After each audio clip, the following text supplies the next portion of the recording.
Hello everyone, welcome to session number 2 of permutations and combinations. Let's start with question number 1. The number of ways in which a mixed double tennis game can be arranged between 10 players consisting of 6 men and 4 women. हमें mixed double tennis game arrange करनी है, right. Total 10 players हैं, 6 man है और 4 women है। ठीक है, देखना इसको। सबसे पहली बात तो मिक्स्ड डबल टेनिस गेम का मतलब कि एक गेम को करवाने के लिए हमें 2 टीमें चाहिए होंगी और हर एक टीम में एक मेल होगा, एक फीमेल मेंबर होगा, राइट। तो अगर एक गेम करवानी है तो हमें 2 मैन सिलेक्ट करने पड़ेंगे और 2 वीमेन सिलेक्ट करनी पड़ेंगी। ये बात तो क्लियर है। तो पहला काम क्या करते हैं, पहले सिलेक्शन कर लेते हैं। एक बार अगर हमारे पास 4 प्लेयर सिलेक्ट हो गए, उसके बाद देखेंगे उनके बीच में कितने मैचेस करवा सकते हैं, कितनी डिफरेंट गेम्स करवा सकते हैं, राइट। तो पहला काम तो क्या करो, 2 मैन सिलेक्ट करो और 2 वीमेन सिलेक्ट करो। वो कर सकते हैं आराम से 6c2 इंटू 4c2। सिलेक्शन हो गई है। अब उनकी अरेंजमेंट करवा के देखना है अलग अलग टीमें कितनी बना सकते हैं। तो देख लो, मान लो जो 2 मैन सिलेक्ट हुए हैं दे आर m1 m2 और 2 जो वीमेन हुई है दैट इज w1 w2। तो देखो इनके बीच में कितने मैचेस करवा सकते हो तुम। एक तो पॉसिबिलिटी ये है कि जो तुम पेयरिंग करोगे m1 की पेयरिंग हो जाए w1 के साथ, तो इनका मैच हो जाएगा किनके साथ, m2 w2 के साथ। एक इस तरीके से गेम अरेंज की जा सकती है इनके बीच में। या फिर और कौन सी पॉसिबिलिटी कि m1 की पेयरिंग किसके साथ कर सकते हो, w2 के साथ। तो दूसरी टीम में कौन बचेगा, m2 w1, इनके बीच में मैच हो जाएगा। तो देख लो इसको अपने आप, क्या कोई और पॉसिबिलिटी है, कोई और गेम अरेंज करनी पॉसिबल है इनके बीच में, तो नहीं पॉसिबल। तो इसका मतलब corresponding to every 2 men and 2 women that we have selected there can be 2 games that can be arranged। ठीक है, तो ये सिलेक्शन पहले हो गई थी हमारी। अब नंबर ऑफ अरेंजमेंट्स कितनी आई हैं, 2 आई हैं, तो 2 से मल्टीप्लाई करवा देंगे इसको साथ में। तो बस इतनी नंबर ऑफ गेम्स मिल जाएंगे हमें, राइट। तो इसको कैलकुलेट कर लेना। 6c2 का मतलब कितना होता है 15, 4c2 का मतलब कितना 6 into 2। So 15 into 2 is 30, 30 into 6 is 180। So option A is correct. Let's start. 6 boys and 6 girls sit alternatively along a line in x ways and along a circle in y ways। तो x और y के बीच में relation पूछा गया। ठीक है, तो आसान क्वेश्चन है। सिंपली बोला क्या गया है कि 6 लड़के हैं और 6 लड़कियां, उनको हमें ऑल्टरनेटली बिठाना है। एक बार लाइन में बिठाना है, एक बार सर्कल में। तो लाइन में बिठाने के नंबर ऑफ वेज x दे रखे हैं और सर्कल में बिठाने के नंबर ऑफ वेज y दे रखे हैं। तो x और y की वैल्यू फाइंड करनी पड़ेगी हमें, उसके बाद उन दोनों के बीच में रिलेशन लिखा जा सकता है। ठीक, तो देखते हैं। सबसे पहले 1 बाय 1 देख लो। सबसे पहले जब उनको लाइन में अरेंज करेंगे ना, तो 6 बॉयज हैं, 6 गर्ल्स हैं। 6 बॉयज को अरेंज करो पहले। मान लो b1, b2, b3, b4, b5 and b6। इनको अरेंज कर दिया तो इनके बीच में गैप्स क्रिएट हो जाएंगे। ठीक है, तो गैप नंबर 1 2 3 4 5 6 7, 7 गैप्स क्रिएट हो गए। अब जो लड़कियों को बिठाना है ना, वो इस तरीके से बिठाना है कि हमेशा तुम्हें ऑल्टरनेट मिले, एक लड़का एक लड़की, एक लड़का एक लड़की, ऐसे मिलना चाहिए। तो ऑल्टरनेट बिठाने के लिए तुम्हें क्या करना पड़ेगा, ये जो 7 गैप्स बने हैं इनमें से या तो पहले 6 गैप्स में तुम्हें लड़कियों को बिठाना पड़ेगा। जैसे एग्जांपल के लिए यहाँ पे एक लड़की जी जी जी जी जी एंड जी। तो ऐसा हो सकता है कि पहले 6 के 6 गैप्स में हम लड़कियों को प्लेस कर दें तो ऑल्टरनेट अरेंजमेंट बन जाएगा। या फिर दूसरी पॉसिबिलिटी क्या हो सकती थी कि यहां से स्टार्ट कर दो, तो जी जी जी जी जी एंड जी, ये हो सकता था। तो मतलब ये कि अगर 6 लड़कियों को अरेंज करना है तो या तो पहले 6 गैप्स में बिठाना पड़ेगा या फिर बाद के 6 गैप्स में बिठाना पड़ेगा। यही पॉसिबिलिटीज हैं दो। ठीक है, तो बस कर लो इसको। तो सबसे पहले स्टेप क्या किया था हमने, लड़कों को अरेंज किया था। कितने फैक्टोरियल से कर सकते हैं, 6 फैक्टोरियल से। उसके बाद लड़कियों को अरेंज करना है तो 2 पॉसिबिलिटीज हैं, या तो पहले 6 गैप्स की सिलेक्शन की जाएगी या फिर बाद के 6 गैप्स की सिलेक्शन। तो 2 तरीकों से सिलेक्शन कर सकते हैं उनके लिए। एक बार सीटों को सिलेक्ट कर लिया, 6 लड़कियों को 6 प्लेसेस पे हमें प्लेस करना है, तो कितने तरीकों से कर सकते हैं, 6 फैक्टोरियल से कर सकते हैं। तो ये आ गई x की value, number of ways of arranging 6 boys and 6 girls alternatively in a line, right.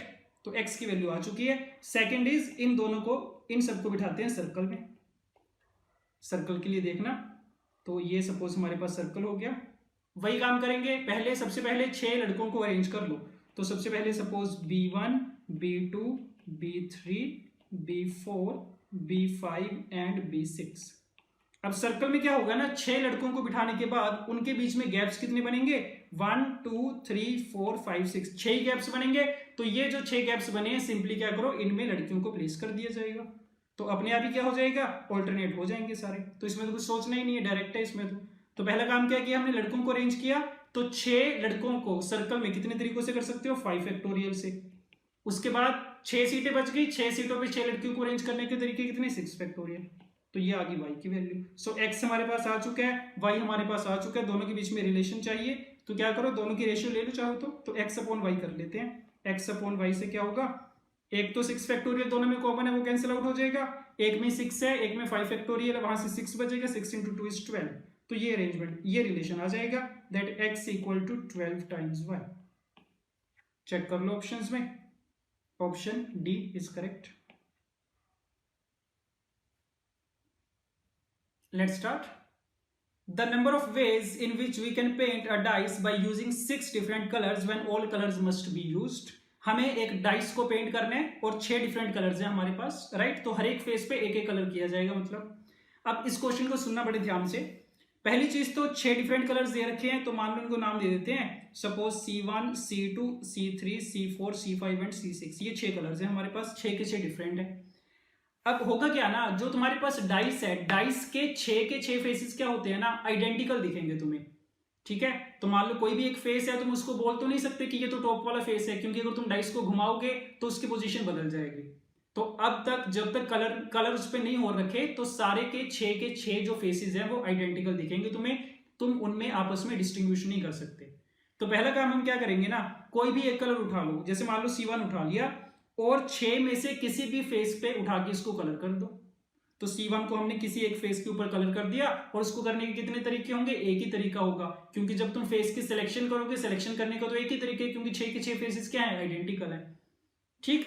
तो हमने C1 को कलर कर दिया किसी भी एक फेस पे। अब जैसे तुमने कलर किया एक फेस को, अब बाकी के जितने भी फेसेस होंगे ना, उनको हम इस वाले C1 कलर्ड वाले फेस के रिस्पेक्ट में देखेंगे।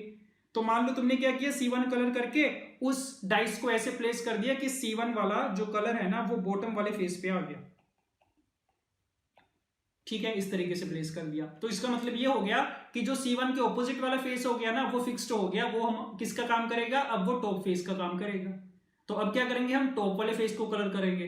तो एक कलर हमारा यूज हो चुका है, टॉप फेस को कलर करने के लिए हमारे पास कितनी चॉइसेस हैं, 5 चॉइसेस हैं। तो टॉप वाला जो फेस होगा उसके लिए 5 चॉइसेस हैं, तो 5 तरीकों से हमने टॉप वाले को भी कलर कर दिया।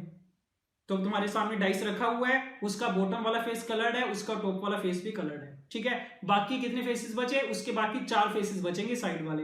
तो अगर तुम उनको ध्यान से देखो, तो वो जो 4 फेसेस होंगे ना, वो एक सर्कल की फॉर्म में दिखेंगे हमें, ठीक। तो इसका मतलब जब बाकी के 4 कलर्स को उन 4 फेसेस पे तुम अरेंज करोगे या फिर उनको कलरिंग करोगे, तो सर्कुलर परम्यूटेशन का कंसेप्ट तुम्हें लगाना पड़ेगा, ठीक है। तो उसमें लीनियर वाले तरीके से तुम 4 फैक्टोरियल नहीं कर सकते, क्योंकि वो सारे सर्कल में अरेंज्ड हैं। तो हम बोल देंगे कि 4 कलर्स को हमें 4 फेसेस पे अरेंज करना है, और कैसा, सर्कुलर परम्यूटेशन होगा। तो 4 चीजों को 4 प्लेसेस पे अरेंज करने के सर्कुलर परम्यूटेशंस कितने, 3 फैक्टोरियल। तो इसका मतलब जो बाकी के फेसेस बचे थे, साइड फेसेस बोल देते हैं इनको, तो उनको कलर करने के तरीके कितने हो गए, 3 फैक्टोरियल हो गए।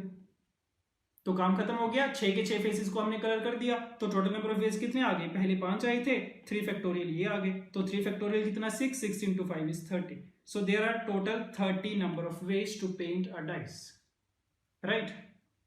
तो ऑप्शन अगर तुम देखोगे ए बी सी में से कोई मैच नहीं करेगा, so option D is correct. Let's start. Number of different words that can be formed using all the letters of the word Deepmala if 2 vowels are together and other 2 are also together but separated from the first 2. सबसे पहले तो vowels इसमें कितने हैं ना, 4 vowels हैं, ई ई A and ए, और 4 consonants हैं, डी पी एम एल। हमें क्या करना है, 2 वोवल्स को एक साथ रखना है, बाकी के जो 2 हैं उनको एक साथ रखना है, बट इन दोनों पेयर्स को आपस में इकट्ठे नहीं होने देना, आपस में सेपरेटेड रखना है, ठीक है। तो ये पता है, जब भी एक साथ रखने की बात होती है तो टाई मेथड लगता है, जब भी सेपरेट रखने की बात होती है तो गैप मेथड लगता है। तो वही काम किया जाएगा। बस ये देखना पड़ेगा किसने स्पेसिफाई नहीं कर रखा कि किनको एक साथ रखना है। इसने सिंपली लिख दिया कि पहले 2 वोवल एक साथ, बाद के 2 वोवल एक साथ। तो करना क्या पड़ेगा, पहले हमें सिलेक्शन भी करनी पड़ेगी कि कौन से 2 को एक साथ रखना है। तो उसके हिसाब से क्या बन जाएगा ना, केसेस बन जाएंगे हमारे। देखना, केस नंबर 1 क्या बन सकता है कि तुम ई और ई को एक साथ रख लो, और बाकी जो 2 बचे ए इनको एक साथ रख लो, तो इसका मतलब ई को हम टाई कर देंगे आपस में, ये एक एंटिटी बन जाएगी, ए एक एंटिटी बन जाएगी, और इन दोनों को आपस में सेपरेटेड रखना है तो इन पे गैप मेथड लगाएंगे। तो गैप मेथड के लिए क्या करो, सबसे पहले इनको तो ग्रुप से बाहर रखो, बाकी जो 4 लेटर्स है ना DPML, इनको अरेंज कर लो। ये मान लो हमने अरेंज कर लिए। कितने फैक्टोरियल से कर सकते हैं, 4 फैक्टोरियल से। इनकी अरेंजमेंट से कितने गैप्स क्रिएट हुए, 1 2 3 4 5। अब हमें इन 5 गैप्स में से क्या करना है, इनको अरेंज करना है, ई और ए को। तो इनको यहां पे प्लेस होने के लिए कितनी सीट्स चाहिए, 2 सीट्स चाहिए। तो इन 5 में से 2 गैप्स को सिलेक्ट कर लो, 5C2। तो 2 गैप सिलेक्ट हो गए। मान लो ये वाला गैप सिलेक्ट हुआ और ये वाला सिलेक्ट हुआ। अब तुम्हें ये देखना पड़ेगा इन गैप्स में इनको तुम कितने तरीकों से अरेंज कर सकते हो। तो देख के पता चल रहा है मैनुअली, या तो ऐसे करोगे, पहले ई आ गया, बाद वाले में ए आ गया, या फिर क्या होगा, पहले वाले में ए आ जाएगा, दूसरे वाले में ई आ जाएगा। यही तो 2 पॉसिबिलिटीज है, और तो कोई पॉसिबिलिटी है ही नहीं है। और इनके इंटरनल अरेंजमेंट तो हो नहीं सकती, ई और ई की आपस में तो कर नहीं सकते, एक ही तरीके उनको, तो ए और ए की भी इंटरनल अरेंजमेंट नहीं हो सकती। तो इसका मतलब जो 2 गैप्स तुमने सेलेक्ट किए थे उसमें इनको अरेंज करने के कितने तरीके, हमारे पास 2 ही तरीके हैं, तो इंटू 2 आ जाएगा साथ में, राइट। तो ये बन गया हमारा केस नंबर 1। अब आ जाओ केस नंबर 2 पे। तो और कौन सी पॉसिबिलिटी है, तुम किनको एक साथ रखो, एक ए ई जो है उसको एक साथ रख लो, बाकी जो ए ई बचा उसको एक साथ रख लो, और इनको आपस में सेपरेटेड रखेंगे तो फिर से गैप मेथड लगेगा। तो देखना वही काम, DPML को हमने अरेंज करवा लिए कितने तरीकों से, 4 फैक्टोरियल, 5 गैप्स क्रिएट हुए, 1 2 3 4 5, 2 गैप्स चाहिए हमें, सेलेक्ट कर लो 5C2। तो मान लो तुमने ये वाला गैप सेलेक्ट किया, तुमने ये वाला गैप सेलेक्ट किया। अब फिर से देखना ध्यान से कि इन गैप्स में इनको रखने के कितने तरीके हैं। ए और ई को इंटरनली भी अरेंज करवा सकते हैं, ये भी ध्यान देना। तो एक पॉसिबिलिटी तो क्या, यहाँ पे ए ई आ गया, यहाँ पे ए ई आ गया, और क्या यहाँ पे ई ए, यहाँ पे ई ए, या फिर यहाँ पे ए ई, यहाँ पे ई ए, और या फिर यहाँ पे ई ए और यहाँ पे ए ए, ये बन जाएगा। और देख सकते हो और कोई अरेंजमेंट नहीं बनेगा। तो इन 2 गैप्स में इनको अरेंज करने के टोटल कितने तरीके, 4 तरीके हैं, तो इन 2 में यहाँ पे 4 आ जाएगा, राइट। तो केस नंबर 1 से हमें पता चल गया कितने तरीकों से तुम अरेंज कर सकते हो, केस नंबर 2 पता चल गया। अब क्या करोगे, इन दोनों को उठा के ऐड कर देना, ठीक है। तो ऐड करके पता चल रहा है 4 फैक्टोरियल इंटू 5C2 का फैक्टर तो कॉमन ही आ जाएगा, तो 4 factorial into 5C2 into 4 plus 2 करोगे तो कितना बन जाएगा, ये 6 के बराबर बन जाएगा, इंटू 6। इसकी वैल्यू देख लेना, 4 फैक्टोरियल कितना 24, 5C2 कितना होता है 10 के बराबर होता है, into 6। So this is 24 into 60, this is 0 1440, ये आ जाएगा result, option D. Let's start. In how many ways can 6 prizes be distributed among 4 students when every student can take 1 or more prizes? 6 चीजें हैं, 4 लोगों में डिस्ट्रीब्यूट करनी है।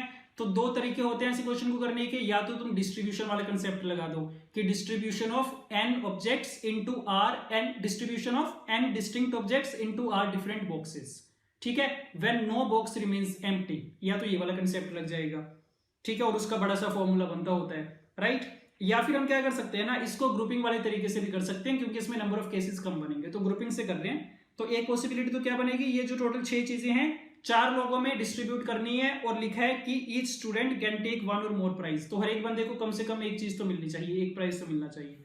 तो एक पॉसिबिलिटी क्या बन सकती है, एक बंदे को एक प्राइज मिल जाए, एक को एक मिल जाए, एक को एक मिल जाए, और एक को मिल जाए 3, ये पॉसिबिलिटी है। या फिर और क्या हो सकता है कि एक मिल जाए, एक को मिल जाए एक को 2, एक को 2, चेक कर लो, इसके अलावा और कोई केस नहीं बनेगा। तो ये 2 केस बना लिए, इन दोनों के नंबर ऑफ वेज हम फाइंड कर सकते हैं ग्रुपिंग वाले तरीके से। तो कर लो डायरेक्ट फॉर्मूला।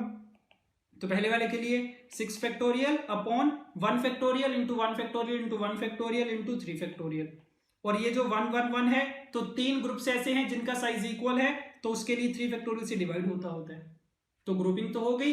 अब एक बार ग्रुपिंग कर दी, उसके बाद उनको 4 स्टूडेंट्स को डिस्ट्रीब्यूट भी करने हैं, तो डिस्ट्रीब्यूट करवाने के तरीके, उनको अरेंज करवाने के तरीके कितने, 4 फैक्टोरियल। तो फर्स्ट वाले के नंबर ऑफ वेज ये बने, और की जगह क्या आ गया, प्लस आ गया। दूसरे वाले के लिए सेम तरीके से 6 factorial upon 1 factorial into 1 factorial into 2 factorial into 2 factorial. ये 2 ग्रुप्स 1 1 वाले ऐसे हैं जिनका साइज इक्वल है, तो इसके लिए 2 फैक्टोरियल से डिवाइड हो जाएगा। 2 2 वालों का साइज भी इक्वल है, इसके कारण 2 फैक्टोरियल से डिवाइड हो जाएगा। तो ग्रुपिंग हमारी कंप्लीट हो गई है। उसके बाद 4 लोगों में आगे इसको अरेंज करना है, तो इन 2 में 4 फैक्टोरियल आ जाएगा। सो इतने टोटल नंबर ऑफ वेज आ जाएंगे 6 प्राइजेस को डिस्ट्रीब्यूट करने में among 4, so that each may get at least 1, right. तो इसकी कैलकुलेशन वाला पार्ट करना अपने आप, इसका रिजल्ट तुम्हें मिलेगा 1560। Okay, from 6 different novels and 3 different dictionaries, 4 novels and 1 dictionary are to be selected and arranged in a row on a shelf so that dictionary is always in the middle, then the number of such arrangements is। आसान question है बिल्कुल। Total 6 में से 4 novel select करनी है, कर लो। 3 different dictionary में से 1 डिक्शनरी सेलेक्ट करनी है, कर लो। ये नंबर ऑफ सिलेक्शंस हो गई हैं। अब एक बार सिलेक्शन हो गई, नेक्स्ट स्टेप क्या आएगा, उनको अरेंज करना होगा। अरेंज कैसे करने हैं, एक शेल्फ पे, मतलब एक लाइन में अरेंज करने, so that dictionary is always in the middle. अब 4 नॉवेल्स हैं, एक डिक्शनरी है, तो मतलब 5 प्लेसेस पे उनको प्लेस करना होगा, 1 2 3 4 5। तो जो तुमने एक डिक्शनरी सेलेक्ट की थी उसकी पोजीशन तो हमने फिक्स कर दी कि वो तो मिडिल में आनी चाहिए, तो यहाँ पे मिडिल में डिक्शनरी आ गई। बाकी जो 4 नॉवेल्स हैं उनके लिए कितनी प्लेसेस हैं, 1 2 3 4 4 प्लेसेस हैं, और कंडीशन तो कोई नहीं है किसी पे, राइट। तो 4 नॉवेल्स को इन 4 पोजीशंस पे प्लेस करने के कितने तरीके, इन 2 में 4 फैक्टोरियल आ जाएगा। सो इतने नंबर ऑफ वेज आ जाएंगे, ठीक। इनको करके देखना। 6c4 कितना बनेगा, ये 15, 3c1 is 3, 4 factorial is 24। So this would be 15 times 24 कितना बनेगा, 360 इंटू 3, तो 36 इंटू 3 108 होता है, 1080। सो इतने नंबर ऑफ वेज आएंगे। ऑप्शन में देखोगे तो कौन सा ऑप्शन मैच करेगा, at least 1000, option B. Let's start. The number of ways of selecting 2 small squares from a chessboard such that they neither have a common vertex nor have a common side। पूरे chess board में जो छोटे squares होते हैं 1 by 1 वाले 64 squares होते हैं, जो उसमें से हमें 2 स्क्वायर सेलेक्ट करनी है। कंडीशन है उन दोनों में आपस में कोई भी कॉमन वर्टेक्स नहीं शेयर होना चाहिए, कॉमन साइड नहीं शेयर होनी चाहिए, राइट। तो देखना इसको, इंटरेस्टिंग क्वेश्चन है। तो सबसे पहले तो एक तुम्हें रफ डायग्राम बनानी पड़ेगी चेस बोर्ड के लिए। 1 2 3 4 5 6 7 8 9 वर्टिकल लाइंस होंगी, 9 ही हॉरिजॉन्टल होंगी। 1 2 3 4 5 6 7 8 9, ये चेस बोर्ड बन गया तुम्हारा। इसमें से हमें 2 स्क्वायर सेलेक्ट करने हैं, राइट। तो पहले एक स्क्वायर सेलेक्ट करते हैं, उसके बाद देखा जाएगा दूसरा स्क्वायर कितने तरीकों से सेलेक्ट किया जा सकता है। अब इसमें तुम क्या नोटिस करोगे ना, जैसे मान लो तुमने बीच में से कोई स्क्वायर सेलेक्ट कर लिया, मान लो ये वाला स्क्वायर सेलेक्ट कर लिया, तो जो तुम दूसरा स्क्वायर सेलेक्ट कर पाओगे तो ये नहीं कर पाओगे, ये नहीं कर पाओगे, ये नहीं, ये नहीं, ये नहीं, ये नहीं, ये नहीं और ये नहीं, इतने स्क्वायर्स में से कोई नहीं सिलेक्ट कर पाओगे। तो दूसरा स्क्वायर सेलेक्ट करने के लिए हमारे पास कुछ पॉसिबिलिटीज आ जाएंगी, कुछ ऑप्शंस आ जाएंगे। बट अगर तुम ये वाला स्क्वायर सेलेक्ट करोगे पहला, तो दूसरा स्क्वायर कौन सा नहीं सिलेक्ट कर पाओगे, ये नहीं कर पाओगे, ये नहीं, ये नहीं, ये नहीं और ये नहीं। तो दूसरे के लिए जो नंबर ऑफ सिलेक्शंस होंगी वो डिफरेंट आएंगी। तो कहने का मतलब सिर्फ ये कि जो तुम पहला स्क्वायर सेलेक्ट कर रहे हो वो डिपेंड करेगा इस चीज पे कि तुमने वो वाला स्क्वायर कहां से उठाया है, उसके कोरस्पॉन्डिंग दूसरे वाला स्क्वायर के लिए हम नंबर ऑफ सिलेक्शंस देख पाएंगे, राइट। तो इसके बेसिस पे ना हमें केसेस बनाने पड़ेंगे, देखते जाना। केस नंबर 1 कौन सा बनेगा कि जो तुमने पहला स्क्वायर सेलेक्ट किया, क्या वो चारों में से किसी एक कॉर्नर में से सेलेक्ट किया। ये पहला केस है हमारा कि जो पहला स्क्वायर सेलेक्ट किया वो चारों में से किसी एक कॉर्नर में किया। तो अब देखना इसको, तो मान लो हमने जो स्क्वायर सेलेक्ट किया वो कहां से किया, ये वाला कॉर्नर वाला स्क्वायर सेलेक्ट कर लिया, ठीक है। अब पहले तो इसको सिलेक्ट करने के कितने तरीके हैं, 4 कॉर्नर्स हैं, 4 में से एक सिलेक्ट करना है स्क्वायर, तो 4 में से कोई एक सिलेक्ट कर लो 4c1 से। अब दूसरा स्क्वायर तुम कौन कौन सा नहीं सिलेक्ट कर पाओगे, ठीक है। ये वाला नहीं कर पाओगे, इसकी साइड कॉमन है। ये वाला नहीं कर पाओगे, इसकी साइड कॉमन है। ये वाला नहीं कर पाओगे, इसका वर्टेक्स कॉमन है। तो मतलब क्या कि जो दूसरा स्क्वायर सेलेक्ट करना है उसके लिए तुम्हारे पास कितने ऑप्शंस बचे, इन चारों को छोड़ के 60 ऑप्शंस बचे। तो इन 60 में से कोई भी एक सिलेक्ट कर सकते हो तुम, 60c1, राइट। तो सिलेक्शन कंप्लीट हो गई, पहला स्क्वायर सिलेक्ट हो गया, दूसरा सिलेक्ट हो गया, तो दोनों स्क्वायर सिलेक्ट हो गए और कंडीशन हमारी सेटिस्फाई हो गई। बस एक चीज का ध्यान रखना कि हमने इसमें जो सिलेक्शन की है ना वो 1 by 1 की है। तो 1 by 1 में जब भी करते हो तो रेपिटेशन आ जाती है। रेपिटेशन कैसे कि तुमने क्या बोला, पहले मैंने कॉर्नर वाला किया, बाद में मैंने दूसरे वाला किया, मान लो ये वाला किया बाद में मैंने, ठीक है। बट ये भी हो सकता था कि पहले तुमने ये वाला किया होता, बाद में ये वाला किया होता। तो इसका मतलब ये कि इसमें रेपिटेशन आ चुकी है, तो सारे केसेस 2-2 बार डबल हो चुके होंगे, 2-2 बार काउंट हो चुके हैं, तो इसको बैलेंस करने के लिए डिवाइडेड बाय 2 करना पड़ेगा, राइट। तो इस चीज का ध्यान रखना खास तौर से। हमें बोला गया था 2 स्क्वायर सिलेक्ट करने हैं, इसका मतलब हमें सिलेक्शन कैसी करनी चाहिए थी, साइमल्टेनियस करनी चाहिए थी, बट हमें क्योंकि 1 by 1 की है तो उसको बैलेंस करने के लिए 2 से डिवाइड करना पड़ेगा। ये हो गया केस नंबर 1। अब आ जाओ केस नंबर 2 पे। केस नंबर 2 कौन सा, कि जो तुमने पहला स्क्वायर सिलेक्ट किया वो कहां से किया, एज में से किया। एज है बट कॉर्नर नहीं है, नॉट कॉर्नर। तो ऐसे देखो कितने स्क्वायर्स हैं, तो ऐसे कौन कौन से स्क्वायर्स होंगे, जैसे ये वाला दिख रहा है, ये इतने स्क्वायर्स आएंगे, तो मतलब ये 6 स्क्वायर्स हैं, एज पे है। ऐसी 6 स्क्वायर्स ऊपर दिखेंगे एज वाले, ऐसी 6 स्क्वायर्स नीचे दिखेंगे और 6 स्क्वायर्स इस साइड पे दिखेंगे। तो टोटल कितने हो गए, 24 स्क्वायर्स हो गए ऐसे। तो 24C1, इनमें से कोई एक सिलेक्ट कर लिया हमने, ठीक है। तो अब मान लो तुमने ये वाला स्क्वायर सिलेक्ट कर रखा है, ये वाला पहला स्क्वायर ये सिलेक्ट किया, तो अब दूसरे वाला कौन कौन सा तुम नहीं कर पाओगे, ये वाला नहीं कर पाओगे, ये नहीं कर पाओगे, ये नहीं कर पाओगे, ये नहीं कर पाओगे और ये नहीं कर पाओगे। तो कितनी चॉइसेस बची सेकंड वाले के लिए, 1 2 3 4 5 6, इन 6 को छोड़ के 58 बची, तो उसको 58 तरीकों से कर लेना। सो इनटू 58C1। तो अगेन क्योंकि 1 by 1 सिलेक्शन किया हमने तो रेपिटेशन आएगी, तो अपॉन 2 किया जाएगा बैलेंस करने के लिए। ये हो गया case number 2। And then finally case number 3, कि जो पहला स्क्वायर सिलेक्ट किया है वो कॉर्नर में से भी नहीं है, neither from the corner and nor from the edge. ऐसे कितने स्क्वायर्स हैं, तो इन सबको अगर तुम छोड़ दो, कॉर्नर वाले कितने थे, 4 थे, और एज वाले कितने थे, 24, तो 28 स्क्वायर्स को अगर तुम छोड़ दो, बाकी कितने बचेंगे, 28 माइनस करके दिस वुड बी 36, राइट। तो 36 स्क्वायर्स है ना, उनमें से कोई भी एक सिलेक्शन कर लो। 36 में से एक स्क्वायर सिलेक्ट किया, तो देख लिया करो एग्जाम्पल लेके। तो मान लो हमने ये वाला किया, और कौन कौन सा नहीं कर सकते, ये नहीं कर सकते, ये नहीं, इतने तुम्हारे ऑप्शंस चले जाएंगे। तो 3 3 6 3 9, 9 ऑप्शंस कम हो गए, बाकी कितने बचे, 55। तो उन 55 में से कोई भी एक स्क्वायर सिलेक्ट कर लेंगे। अगेन क्योंकि 1 by 1 सिलेक्शन किया, अपॉन 2 आ जाएगा बैलेंस करने के लिए, ठीक। तो इतने पॉसिबल केसेस बन सकते थे, सारे हमने इंक्लूड कर लिए। तो अब टोटल नंबर ऑफ वेज कितनी आ जाएगी, number of ways of case 1 plus case 2 plus case 3, तीनों को अपने आप ऐड करना। ऑप्शंस तुम्हें मिल जाएगा, ऑप्शन मिल जाएगा 1806, option D. Let's start.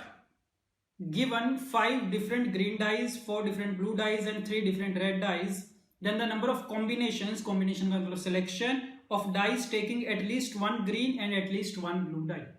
Total 5 different green है, 4 different blue, 3 different red. Selection करनी है totals, ठीक है। तो सब में से इंडिविजुअली देखा जाएगा। पहले ग्रीन्स में से देखेंगे कितनी सिलेक्शन कर सकते हैं, ब्लू में से देखेंगे कितनी सिलेक्शन कर सकते हैं, रेड में से देखेंगे। तो पहले ग्रीन की बात करते हैं। 5 डिफरेंट ऑब्जेक्ट्स हैं, तो ये फंडा तुम्हें पता होगा कि अगर n डिफरेंट ऑब्जेक्ट्स हैं ना, उसमें से टोटल नंबर ऑफ सिलेक्शंस कितनी होती हैं, 2 की पावर n होती हैं। क्योंकि हर एक ऑब्जेक्ट के लिए हमारे पास 2 चॉइसेस हैं, या तो उसको तुम सिलेक्ट करोगे या फिर नहीं करोगे।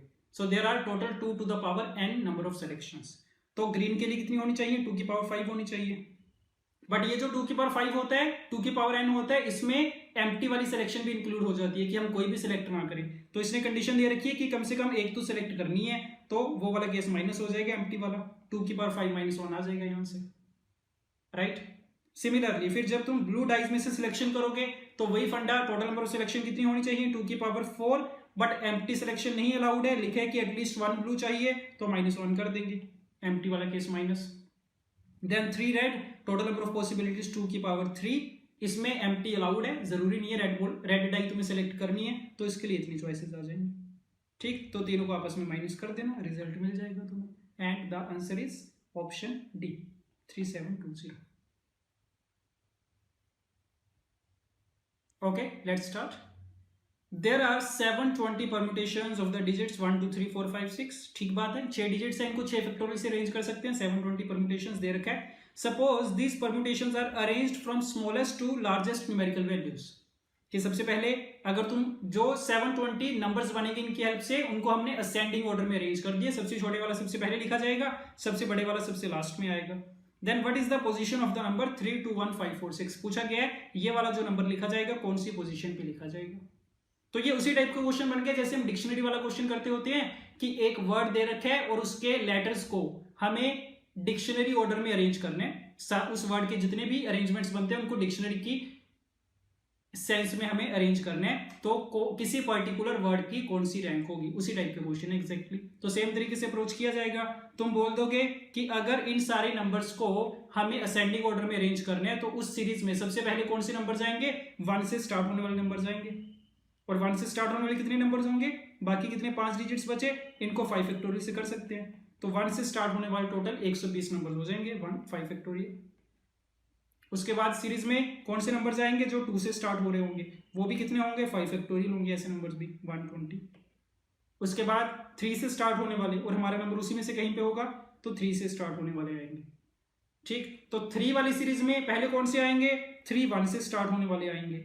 हमें कौन सा चाहिए, 3 2 वाला, तो 3 1 से स्टार्ट होने वाले कितने आएंगे, 4 फैक्टोरियल आएंगे, 24 ये हो गए। 3 1 वाली सीरीज कंप्लीट हो जाएगी, फिर कौन सी सीरीज चालू होगी, 3 2 वाली होगी। इसी में घुस के देखने हमें, तो 3 2 वाली सीरीज देख लो। 3 2 वाली सीरीज में पहले कौन सी सीरीज स्टार्ट होगी, 3 2 1 वाली आएगी। हमें इसी के अंदर देखना है अपना नंबर, तो 3 2 1 वाली सीरीज आ गई। 3 2 1 वाली सीरीज में पहले कौन सी सीरीज, 3 2 1 4 वाली सीरीज। तो इसमें कितने नंबर्स होंगे, 2 नंबर्स होंगे, यहाँ पे 5 6 हो सकता है, या फिर 6 5, 2 फैक्टोरियल, 2 नंबर यहाँ पे आ गए। 3 2 1 4 के बाद कौन से नंबर आएगा, 3 2 1 5 के 5 वाली सीरीज का नंबर आएगा। इसमें भी 2 नंबर होंगे, 4 6 वाला होगा, 6 4 वाला होगा, तो पहले 4 6 वाला आएगा। तो बस ये वाला नंबर था हमारा, तो बस ये मिल गया।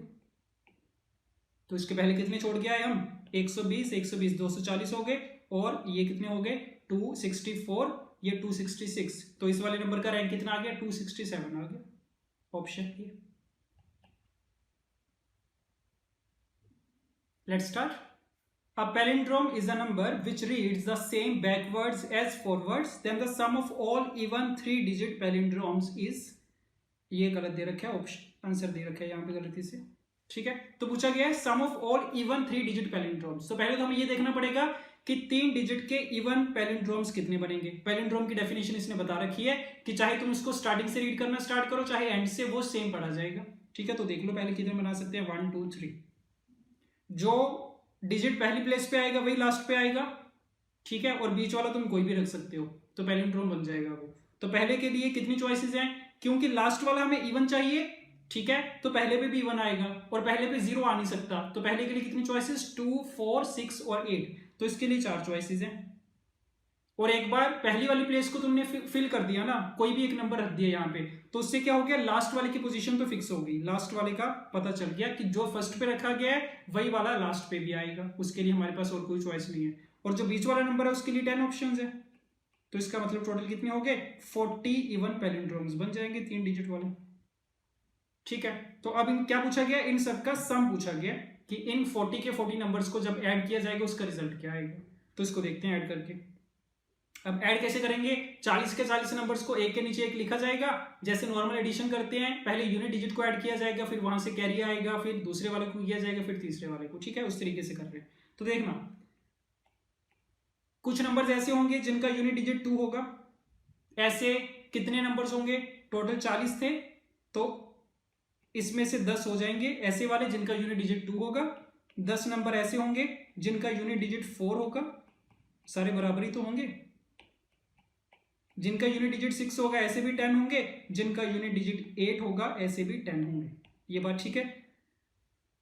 अच्छा, अब तो हमने क्या कर लिया, इन सबको एक के नीचे एक लिख लिया। अब सबको ना ऐड करो आपस में। अब ऐड कैसे करोगे, यूनिट डिजिट को सबको आपस में ऐड किया जाएगा। सबसे पहले यहां से स्टार्ट होगा, तो 10 नंबर थे जिनका यूनिट डिजिट 2 है, इन सबको ऐड करोगे तो यहां से कितना मिल जाएगा, सम तुम्हें 20 मिल जाएगा। 10 नंबर ऐसे हैं जिनका यूनिट डिजिट 4 लिखा गया है, सबको तुम जोड़ोगे तो आपस में कितना 40 बन जाएगा। 6 × 10 करके 60 आ जाएगा, यहाँ पे कितना बन जाएगा 80 बन जाएगा। तो यूनिट डिजिट्स का सम सबका कितना आ गया, 20 + 40 60, 60 + 60 कितना 120 + 80 200, 200 का सम आ गया। 200 का क्या करोगे, 0 तुम यहाँ पे रखोगे, 20 यहाँ पे कैरी ओवर आ जाएगा। ठीक बात है। उसके बाद नेक्स्ट स्टेप क्या होगा, ये जो 10 डिजिट है इनको आपस में ऐड किया जाएगा। तो यहाँ पे देखना पड़ेगा कौन कौन से डिजिट रखे होंगे। तो यहाँ पे क्या होगा ना, बीच वाले के लिए तो सारी चॉइसेस थे हमारे पास 0 से लेकर 9 तक, और सारे बराबर इक्वल टाइम्स ही तो अपीयर होंगे। तो क्योंकि टोटल 40 नंबर है ना, तो 0 से लेकर 9 वाले हर एक नंबर क्या, हर एक डिजिट क्या होगा, 4 बार अपीयर होगा। 4 बार 0 आया होगा, 4 बार 1 आया होगा, 4 बार 2 आया होगा, इस तरीके से अपीयर हुआ होगा। ठीक है, तो इसका मतलब यहाँ पे यूनिट डिजिट यहाँ पे तो 0, यहाँ पे हमारे पास इसको ऐसे कैसे लिखा जाए, इसको ऐसे लिखते हैं सिंपली, ठीक है। यहाँ पे 0 1 2 3 अप टू 9 तक के डिजिट्स हैं और सारे कितने बार हैं, 4 बार हैं। तो इनको जब तुम ऐड करोगे, ऐड कैसे किया जाएगा, 0 into 4 plus 1 into 4 plus 2 into 4 plus up to 9 into 4। इसको ऐड करके देख लो तो कितना, 4 तो कॉमन आ गया, अंदर कितना बचा, 1 plus 2 plus 3 plus up to 9 बचा, और 1 से लेकर 9 तक का सम कितना होता है 45, तो ये 45 आ गया, कितना बना ये 180 आ गया। तो जितने भी टेंस डिजिट है उनका सम कितना है 180, 20 हमारे पास कैरी ओवर था, 180 प्लस 20 कितना 200, 200 का फिर से यहाँ पे 0 आ गया, 20 का फिर से कैरी चला गया, ठीक। अब क्या होगा, जो हंड्रेड्स डिजिट है, ठीक है, उसको ऐड किया जाएगा सबको। तो हंड्रेड्स डिजिट भी सेम ही थे, जो हमारे क्या थे, वंस डिजिट थे, यूनिट्स डिजिट थे। तो यूनिट डिजिट का सम कितना आया था, 200 आया था, तो इनका सम भी 200 आएगा, और साथ में 20 जो कैरी ओवर वाला ऐड करोगे तो 220 आ जाएगा, सो 220 इतना सम आ गया 22,000, ऑप्शन सी, ठीक है। तो ये तो आंसर भी नहीं दे रखा था, ऐसे गलत दे रखा था ये तो। Let's start. There are 12 persons sitting around a circular table. Then the number of ways of selecting 3 out of them such that no 2 persons are adjacent to each other. Total 12 लोग बैठे हैं एक सर्कल के around, उसमें से तुम्हें total 3 लोगों को सिलेक्ट करना है ताकि कोई भी दो एक साथ ना बैठे उनमें से, no 2 are adjacent to each other. तो देखना, सबसे पहले सर्कुलर अरेंजमेंट है, ये एक सर्कल है, यहाँ पे P1 पहला पर्सन, P2 P3 ऐसे करके 12 लोग बैठे हैं, ठीक। तो ऐसे चलती जाएगी गाड़ी, यहाँ पे P12 है, 3 लोगों को सिलेक्ट करना है, देखते जाना इसको ध्यान से। अब वेट, इसको थोड़ा सा नीचे कर लो, ठीक है। अब देखना इसको ध्यान से, क्या करना है, 3 लोगों को सिलेक्ट करना है। पहले क्या कर दिया ना हमने, मान लो हमने P1 को फिक्स कर दिया कि P1 को तो मैं सिलेक्ट करूंगा ही करूंगा। अब जो दूसरा बंदा सिलेक्ट करना है तो वो दूसरा कहीं से भी हो सकता है बीच में, मान लो बीच में मैंने ये सिलेक्ट कर लिया, ये कोई भी हो सकता है, P2 भी हो सकता था, P2 तो हो नहीं सकते, एडजेसेंट नहीं चाहिए, P3 P4 P5 कोई भी हो सकता है। तो हमने मान लिया कि जो दूसरा बंदा सिलेक्ट किया है उसके और P1 के बीच में कितने बंदे हमने स्किप किए हैं, X1 नंबर ऑफ पर्सन हमने स्किप कर दिए, ठीक। जो तुम तीसरा बंदा सिलेक्ट करोगे तो मान लेंगे दूसरे और तीसरे के बीच में कितने लोगों को हमने मिस कर दिया, स्किप कर दिया, X2 कर दिया, और जो तीसरा और P1 इनके बीच में भी कुछ बचे होंगे तो इसका हमने नंबर मान लिया X3, ठीक। तो हमें पता नहीं था बीच में कितने कितनी छोड़नी है, तो हमने नाम दे दिया, पहले में X1 छोड़े, दूसरे में X2, तीसरे वाले में X3। अब X1 plus X2 plus X3 की वैल्यू कितनी होनी चाहिए, ये तो वो वाले नंबर है जो हमने स्किप किए, तो टोटल 12 थे, 12 में से 3 तो हमने सेलेक्ट किए, तो बाकी जो कितने स्किप किए होंगे, 9 स्किप किए होंगे, तो इन सबका सम 9 के बराबर आना चाहिए, ये बात ठीक है। X1 पे क्या कंडीशन है, X1 की वैल्यू 0 नहीं हो सकती, अगर 0 होगी तो P1 और दूसरे वाला बंदा क्या हो जाएंगे, एडजेसेंट हो जाएंगे, तो X1 की वैल्यू 0 नहीं होनी चाहिए, तो X1 must be a natural number, 1 से स्टार्ट होगा। X2 भी क्या होगा, नेचुरल नंबर होगा, X3 भी क्या होगा, नेचुरल नंबर होगा। तो यहां से X1 X2 X3, X1 plus X2 plus X3 बराबर 9 के कितने सॉल्यूशंस आ सकते हैं तुम्हारे पास, तो direct formula number of positive integral solutions, क्या फॉर्मूला होता है इसका, n-1 CR-1, वैल्यू पुट कर दो, n की वैल्यू 9 है, 8 आ गया, ये r की वैल्यू 3, 8C2, तो 8C2 कितना होता है, 8 इंटू 7/2 28 आ जाएगा, ठीक। तो ये तो तब हुआ जब हमने P1 को फिक्स किया था। अब ऐसी नेक्स्ट स्टेप में क्या करोगे, तुम P2 को फिक्स कर दोगे, उससे भी कितने नंबर ऑफ वेज आएंगे, 28 आएंगे, तो ऐसे करके हर एक को फिक्स करते जाएंगे, तो 12 के लिए कितना हो जाएगा, 28 इंटू 12 हो जाएगा, इतने नंबर ऑफ वेज आ जाएंगे। बट एक चीज का ध्यान रखना, जब तुमने पहला काम किया था ना, P1 को फिक्स किया था, तब उसमें एक सिलेक्शन हमारी ऐसी आई होगी कि P1 को किया तुमने, P5 को किया और P9 को किया, ऐसी सिलेक्शन उसमें आई होगी, ठीक है। अब होगा क्या ना, जब तुम चलते चलते P5 वाले को फिक्स करोगे, तो जब P5 को फिक्स करोगे तब भी ये वाली सिलेक्शन रिपीट हो जाएगी, P5 P1 और P9 वाली, राइट। उसके बाद जब तुमने P9 को फिक्स किया होगा तब भी ये वाली सिलेक्शन रिपीट हो जाएगी, तो मतलब ये particular selection P1 P5 P9, ये P1 वाले को जब तुमने फिक्स किया तब भी काउंट हो गई, P5 को जब फिक्स किया तब भी काउंट होगी, जब P9 को फिक्स किया तब भी काउंट होगी। तो एक पर्टिकुलर सिलेक्शन कितने टाइम्स रिपीट हो रही है, 3 टाइम्स रिपीट हो रही है, तो हर एक केस हमने 3-3 बार काउंट किया हुआ है, तो उसको बैलेंस करने के लिए इसको क्या करना पड़ेगा, 3 से डिवाइड करना पड़ेगा, सो इतने नंबर ऑफ रिक्वायर्ड वेज आएंगे, राइट। सो देख लो 3 टाइम्स 4, 28 इंटू 2 कितना होता है 56, तो 4 करके 112 आ जाएगा, option C. Let's start. If A is a set with elements 1 2 3, B set में 7 एलिमेंट्स हैं, then the number of functions f from a to b such that f of i is less than और equal to f of j whenever i is less than j। जब भी j की value i से बड़ी है तो f of j की value भी i से या तो बड़ी होनी चाहिए या फिर उसके बराबर, बस कम नहीं होनी चाहिए। तो मतलब नॉन डिक्रीजिंग फंक्शंस पूछे गए हमसे from a to b, right. तो देखना इसको, सबसे पहले a वाला सेट और b वाला सेट, ठीक है। तो मान लेते हैं this is set a 1 2 3 and then set b 1 2 3 4 5 6 7, a से b में हमें फंक्शंस बनाने हैं। तो अब क्योंकि यहाँ पे इक्वल टू का भी साइन है ना कि लेस देन भी वैल्यू हो सकती है और इक्वल टू भी हो सकती है, तो हम केसेस बना रहे हैं। केस नंबर 1 क्या बन रहा है कि जो a सेट है 3 एलिमेंट्स है 1 2 3, ये हो सकता है कि तीनों की इमेज क्या हो जाए, डिफरेंट हो जाए, ठीक है। All elements have different image, A के तीनों की इमेज हो जाए डिफरेंट, हैव डिफरेंट इमेज, ये बात ठीक है। तो अगर तीनों की इमेज डिफरेंट चाहिए तो तुम्हें क्या करना पड़ेगा, बी सेट में से 3 एलिमेंट्स सेलेक्ट करने पड़ेंगे। तो तुमने क्या किया, मान लो 3 सेलेक्ट कर लिए 2 3 और 6, और ये 3 तुम कितने से तरीकों से सिलेक्ट कर सकते हो, 7C3 से। तो 7C3 तरीकों से तुमने 3 एलिमेंट सेलेक्ट कर लिए ये वाले। अब उसके बाद देखना पड़ेगा कि ये जो 3 एलिमेंट्स थे हमारे पास सेट ए में 1 2 3, इन 3 एलिमेंट्स की इमेज तुम 2 3 और 6 पे कितने तरीकों से भेज सकते हो, कितने नंबर ऑफ अरेंजमेंट्स बन सकते हैं। तो अरेंजमेंट्स कितने बनेंगे, एक ही अरेंजमेंट बनेगा, क्योंकि कंडीशन क्या है, जब आई की वैल्यू छोटी है तो उस पर फंक्शन की वैल्यू भी छोटी होनी चाहिए या बराबर होनी चाहिए। बराबर वाला केस तो इसमें नहीं आएगा, तो इसका मतलब एक ही अरेंजमेंट बनेगा। 1 वाले की इमेज सबसे छोटे वाले नंबर पे जानी पड़ेगी, 2 वाले की उससे बड़े वाले पे, 3 वाले की सबसे बड़े वाले पे, तो नंबर ऑफ अरेंजमेंट एक ही बनेगा। तो इतने नंबर ऑफ फंक्शंस बन जाएंगे तुम्हारे पास इस केस के लिए जब सबकी इमेज डिफरेंट होगी, ठीक। So this is case number 1। उसके बाद आ जाओ केस नंबर 2 पे। केस नंबर 2 क्या होगा, जब ए सेट में 2 एलिमेंट्स की इमेज तो सेम नंबर पे चली जाए और एक की इमेज हो जाए डिफरेंट, ये हो सकता है।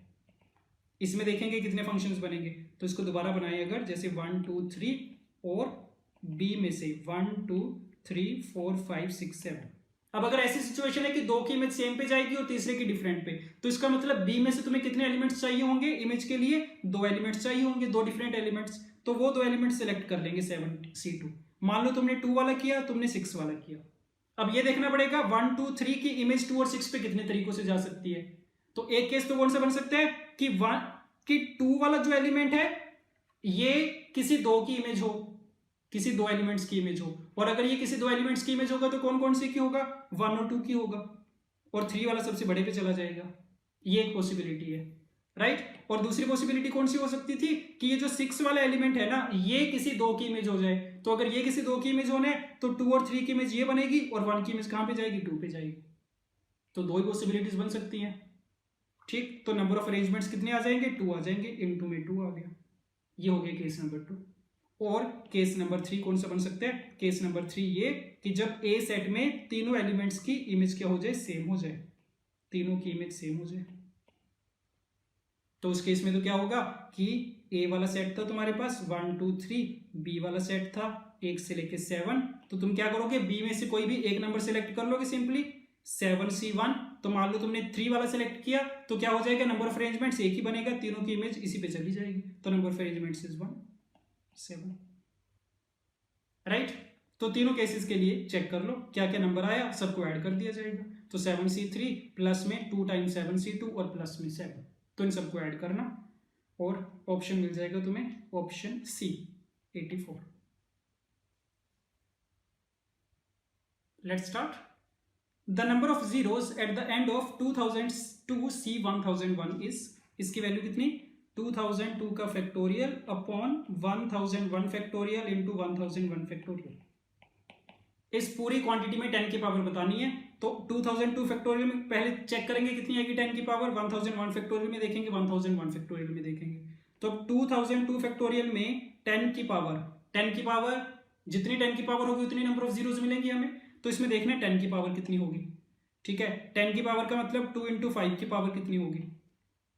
तो जितने हमारे पास 2 इंटू 5 वाले पेयर्स बन पाएंगे उतनी पावर हो जाएगी 10 की और उतनी नंबर ऑफ जीरोस आ जाएंगे। तो बस हमें ये देखना है 2002 फैक्टोरियल में 2 की पावर कितनी आएगी और 5 की पावर कितनी आएगी, और ये बात पक्की है 2 की पावर हमेशा ज्यादा आएगी, 5 की पावर कम आएगी। तो इस चीज पे डिपेंड करेगा कि 5 की पावर कितनी है। तो अगर इसमें 5 की पावर 50 आ रही होगी तो इसका मतलब इसमें 10 की पावर कितना बन जाएगा, 50 बन जाएगा। तो हमारा क्वेश्चन ये बन गया कि 2002 फैक्टोरियल में 5 की कितनी पावर है वो हमें फाइंड करना है, और उसके लिए स्टैंडर्ड तरीका होता है क्या कि 2002 upon 5 plus 2002 upon 5 square plus 2002 upon 5 cube, सबका ग्रेटेस्ट इंटीजर चल रहा है साथ में, प्लस 2002 अपॉन 5 की पावर 4 प्लस अप टू 100। ठीक है, तो इसकी वैल्यू देख लो कितनी आएगी। तो सबसे पहले वाले में से कितना बनेगा, 5 4 20 0 0 400 आ गया। नेक्स्ट वाले में से 25 है, ये 25 टाइम्स 8 200 होता है, तो ये 80 बनेगा। ये कितना 125, तो 125 1 आएगा, 75 7 52, तो ये बन जाएगा तुम्हारा 6 प्लस में दिस इज 125 इंटू 5। ठीक, तो 125 इंटू 5 कितना बनेगा, ये दिस वुड बी 625, और यहां पे कितने पे चला जाएगा, ये 3 पे चला जाएगा, ये चीज बनी। ठीक है, तो काउंट कर लो इसको, कितना 480 बन गया, और 480 प्लस 16 496 499। तो ये पता चल गया 2002 फैक्टोरियल में 10 की पावर 499 प्रेजेंट होगा। ठीक, तो यहां पे तो आ गया 10 की पावर 499। अब देखते हैं 1001 के फैक्टोरियल में 5 की कितनी पावर आएगी, तो 1001 upon 5 plus 1001 upon 5 square plus 1001 upon 125 plus 1001 upon 625, आगे वाले तो सारे जीरो ही हो जाएंगे।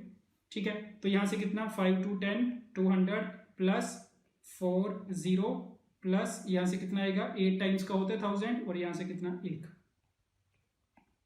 तो ये कितना बन गया 249 बन गया। ठीक, तो इसमें 10 की पावर 249 प्रेजेंट है। तो दूसरे वाला जो 1001 फैक्टोरियल है इसमें भी कितना होगा 10 की पावर 249, तो ऊपर 499 है, नीचे कितनी बन गई 249 प्लस 249 498 बन गई, तो नेट पावर कितनी बची 10 की पावर 1। तो 10 की पावर 1 प्रेजेंट है, तो कितनी नंबर ऑफ जीरोस हो जाएंगे इसके एंड में, एक ही हो जाएगी, number of zeros is 1, option B. Let's start. The number of polynomials of the form this which are divisible by x square plus 1 where abc belongs to 1 2 3 up to 20। हमें बताना है ऐसे कितने पॉलिनोमियल्स बन सकते हैं जो कि x square plus 1 से डिविजिबल होंगे। x square plus 1 से डिविजिबल होने का मतलब इसके कौन से फैक्टर्स बनेंगे, एक तो x प्लस आयोटा बनेगा, एक x माइनस आयोटा। तो पॉलिनोमियल के ये फैक्टर्स होने चाहिए, ये फैक्टर्स होने का मतलब इसके रूट्स होने चाहिए plus iota and minus iota. तो बस इतनी कंडीशन है कि इस पॉलिनोमियल के ये वाले दो रूट्स होने चाहिए, तो इन दोनों को सेटिस्फाई करवा देंगे इसमें। तो पहले x equal to iota satisfy करवाओ, तो कितना मिलेगा iota cube is minus iota plus a times iota square that is minus a plus b times iota plus c equal to 0 आएगा, रूट है तो ये कंडीशन मिली। तो दोनों के रियल पार्ट्स आपस में बराबर करो, इमेजिनरी पार्ट्स, तो रियल पार्ट से क्या मिलेगा a equal to c, imaginary part से b इक्वल टू 1, ये पता चल गया x इक्वल टू। तो अगर तुम सिर्फ इतनी कंडीशन फुलफिल कर दो कि b की वैल्यू 1 रख दो और a इक्वल टू c रख दो, तो x इक्वल टू आयोटा उसका रूट सेटिस्फाई कर जाएगा। सिमिलरली दूसरी condition x equal to minus iota, तो इसमें क्या करोगे माइनस आयोटा का क्यूब कितना, माइनस आयोटा क्यूब तो प्लस आयोटा हो जाएगा, plus a iota square minus a plus b x है, तो माइनस का b iota plus c equal to 0। फिर से रियल पार्ट इक्वल टू 0, तो a equal to c and b equal to 1, तो सेम कंडीशन आ रही है। तो बस इतना करना काफी है कि ये जो पॉलिनोमियल हम बनाएंगे इसमें b की वैल्यू तो फिक्स कर देंगे 1 के बराबर, और a और c की वैल्यू बराबर रखी जाएगी। तो पॉलिनोमियल कैसे बन जाएगा x क्यूब प्लस ए एक्स स्क्वायर प्लस b की वैल्यू 1 है तो x प्लस a, ऐसा पॉलिनोमियल बनना चाहिए। और a के लिए हमारे पास कितनी चॉइसेस है, 1 से लेके 20 तक 20 चॉइसेस है, तो टोटल 20 चॉइसेस है, तो कितने पॉलिनोमियल्स बन जाएंगे ऐसे 20 पॉलिनोमियल्स बन जाएंगे, option B. Let's start. The number of different words that can be formed using all the letters of the word Shashank such that in any word the vowels are separated by at least 2 consonants। जितने भी vowels हैं उनके बीच में कम से कम 2 consonants होने चाहिए।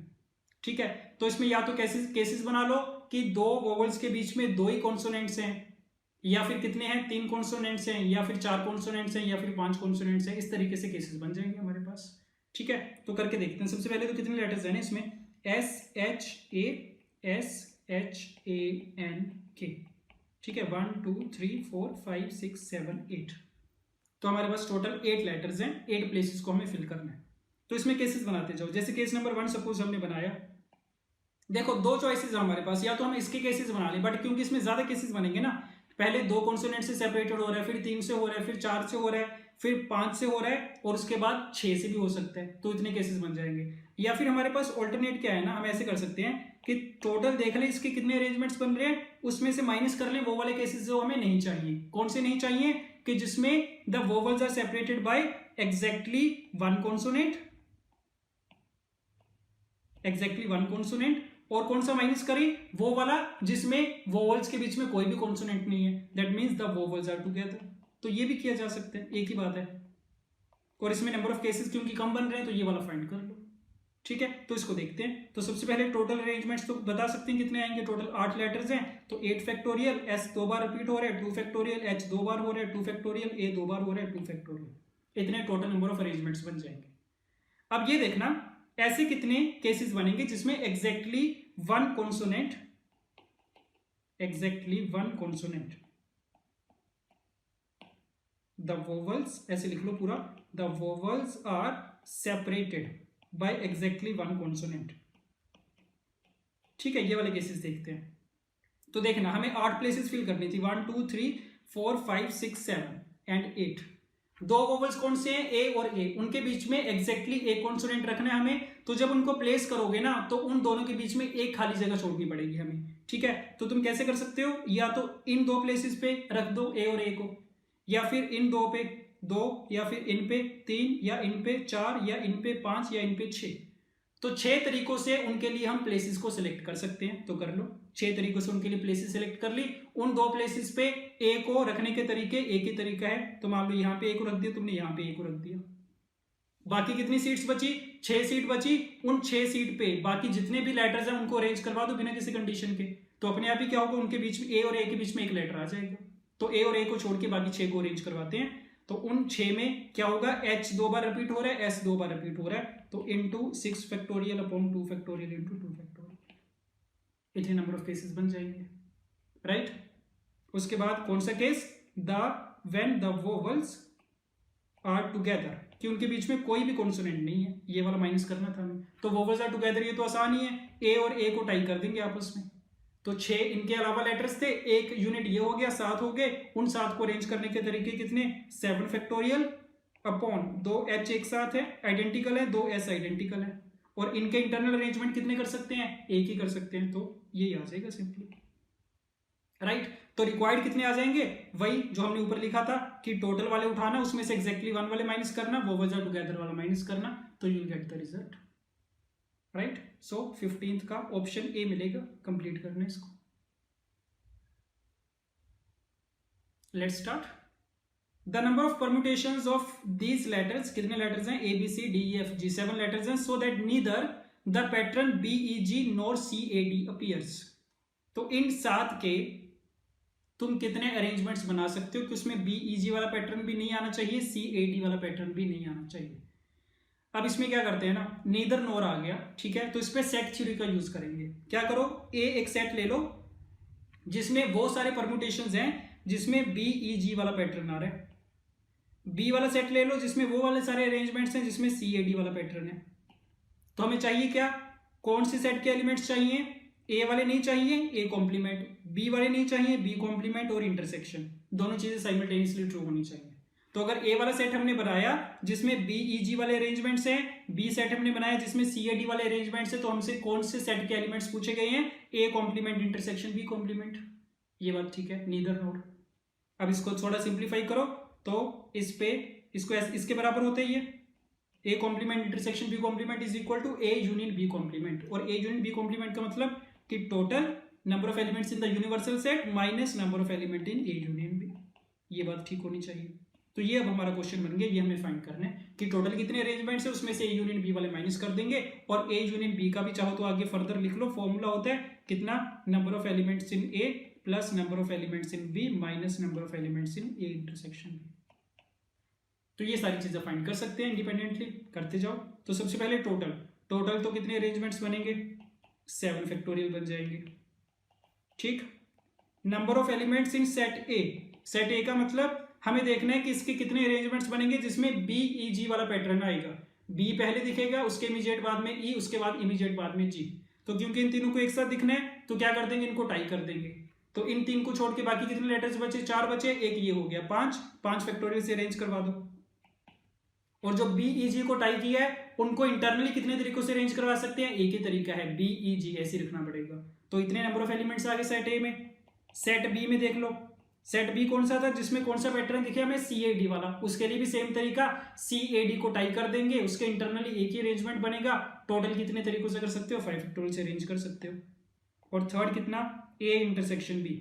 ए intersection B का मतलब बी ई जी वाला पैटर्न भी तुम्हें एक साथ दिखे, सी ए डी वाला भी दिखे, तो बी ई जी को टाई करना, सी ए डी को टाई करना। इसके अलावा टोटल कितने लेटर्स बचेंगे, एक ही बचेगा। तो 1 2 टोटल 3 यूनिट्स हो गए। इनको अरेंज करने के तरीके 3 फैक्टोरियल। बी ई जी को इंटरनली एक ही तरीके से कर सकते हैं, सी ए डी को एक ही तरीके से कर सकते हैं। तो चारों के चारों हमने इंडिपेंडेंटली फाइंड कर लिए। यहाँ पे वैल्यू रख देना सबकी, आपको रिजल्ट मिल जाएगा। ठीक, सो क्वेश्चन नंबर 16 का option C. Let's start. The number of triangles whose vertices are the vertices of an octagon but none of whose sides happen to come from the octagon. ऐसे questions भी काफी commonly देखने को मिलते हैं। तो मान लो एक कोई भी ऑक्टागन है, तुम्हें पूछा गया है इन ऑक्टागन के वर्टिसेस का 8 वर्टिसेस होंगे। ठीक, इनकी हेल्प से तुम्हें ट्राइंगल्स बनानी है और कंडीशन क्या है कि उस ट्राइंगल की कोई भी साइड ऑक्टागन की साइड के साथ कॉमन नहीं होनी चाहिए। तो देखना इसको ध्यान से। तो मान लो A1 से स्टार्ट हो रहा है, A1 A2 A3 A4 A5, ये इसके 8 के 8 वर्टिसेस के हमने नाम दे दिए। ट्राइंगल्स बनानी है तो इसको कैसे करेंगे ना, ट्राइंगल के लिए जो पहला वर्टेक्स है मान लिया हमने वो A1 फिक्स कर दिया, दूसरे वाला बीच में से कोई उठा लिया, इनके बीच में कितने का गैप छोड़ दिया, x1 का गैप छोड़ दिया। तीसरा वर्टेक्स चाहिए, बीच में से कोई उठा लिया, इनके बीच में x2 का गैप छोड़ दिया और इनके बीच में जो गैप बच गया x3 का गैप बच गया। जैसे अभी हमने क्वेश्चन किया था, सर्कल में लोग बैठे हैं, 3 लोगों को सिलेक्ट करना है कि वो एडजेसेंट ना हो, तो वही सेम तो सिचुएशन है। ये भी तो सर्कुलर अरेंजमेंट ही बन रहा है। तो मान लो कि 8 लोग बैठे हैं, उसमें से 3 लोगों को सिलेक्ट करना है कि वो आपस में एडजेसेंट ना हो, क्योंकि अगर वो एडजेसेंट नहीं होंगे तो उनसे बनने वाली जो ट्राइंगल होगी उसकी कोई भी साइड कॉमन नहीं होगी। तो उसी सेम तरीके से आ जाएगा। A1 को फिक्स किया, नेक्स्ट वाले के बीच में x1 का गैप, उसके बाद x2 का, उसके बाद x3 का, तो x1 plus x2 plus x3 कितना, टोटल 8 थे, 3 तो हमने सेलेक्ट कर लिए, 5 हमने स्किप किए। तो इसके लिए फॉर्मूला कितना, कितने सोल्यूशन आएंगे, n-1 CR-1 4C2 6 के बराबर आ जाएगा। तो ये तो तब था जब A1 को फिक्स किया, ऐसे सबको फिक्स करते जाएंगे 1 by 1, तो 8 को फिक्स कर सकते हैं, 8 into 6 आ जाएगा। बट हर एक केस कितने बार रिपीट होगा, 3 बार, तो डिवाइडेड बाई 3 कर देंगे। तो कितना बन गया ये, 3 × 2 16 बन गया। राइट, ये चीज है। तो एक तरीका तो ये हो गया, ठीक बात है। एक तरीका दूसरा होता है इसी को करने का, वो भी देख लो। उसमें क्या करते हैं हम, टोटल ट्राइंगल्स देख लेते हैं कितनी बनेंगी, उसमें से वो वाली माइनस कर देते हैं जिसमें 2 साइड्स कॉमन है, और वो वाली माइनस कर देते हैं जिसमें एक साइड कॉमन है, तो वो वाली बच जाती है जिनकी कोई भी साइड कॉमन नहीं होगी। ये भी एक तरीका होता है इसको करने का, तो ये भी कर सकते हैं। टोटल ट्राइंगल्स कितनी बनेंगी, 8 वर्टिसेस है, 3 से एक ट्राइंगल बनाने के लिए 3 वर्टेक्स सेलेक्ट करने हैं, तो 8C3 से कर लो। ऐसी ट्राइंगल जिनकी 2 साइड्स कॉमन है, इसको देखना। तो अगर तुम चाहते हो कि दोनों साइड्स कॉमन हो जाएं, तो उसके लिए क्या करना पड़ेगा, तुम्हें जो तीनों वर्टिसेस सेलेक्ट करने पड़ेंगे ना, तीनों कॉन्सेक्यूटिव वर्टिसेस सेलेक्ट करने पड़ेंगे। तो कितनी ट्राइंगल्स ऐसी बनेंगी जिनकी दोनों साइड्स कॉमन है, will be equal to the number of ways of selecting 3 consecutive vertices out of the 8। तो वो देख लो कैसे करोगे। तो एक पॉसिबिलिटी ये है कि A1 A2 A3 वाला कर लो तुम, ये हो सकता था A1 A2 A3, ये तीनों एडजेसेंट कर लो, या फिर A2 A3 A4 वाला कर सकते हो, या फिर A3 A4 A5 वाला। ठीक है, ऐसे चलते चलते कहां तक जा सकते हो, A8 A1 A2। तो इतने सेट ऑफ 3 कॉन्सेक्यूटिव वर्टिसेस तुम्हारे पास प्रेजेंट है। टोटल कितने हो गए, 8 हो गए ये। तो इन 8 में से कोई भी एक सेट सेलेक्ट कर लो, एक ग्रुप सेलेक्ट कर लो। तो इसका मतलब इन 8 में से एक करना 8C1, तो यहाँ पे 8C1 आ जाएगा। तो इतने तरीकों से हमने 3 एडजेसेंट वर्टिसेस सेलेक्ट कर लिए, और जब एक बार तुमने 3 वर्टिसेस सेलेक्ट कर लिए, उसकी हेल्प से कितनी ट्राइंगल्स बनेंगी, ट्राइंगल तो एक ही बनेगी। तो इतनी ट्राइंगल्स आ गई जिनकी 2 साइड्स कॉमन होंगी। उसके बाद ऐसी ट्राइंगल जिनकी एक ही साइड कॉमन होगी, तो एक साइड कॉमन के लिए तुम्हें क्या चाहिए होगा, 2 चाहिए होंगे एडजेसेंट वर्टिसेस, और तीसरा चाहिए होगा नॉन एडजेसेंट वर्टेक्स। तो दो एडजेसेंट वर्टिसेस कैसे सिलेक्ट करोगे, या तो A1 A2 करने पड़ेंगे या फिर A2 A3, ऐसे चलते जाओगे, कहां तक जाओगे, A8 A1 तक।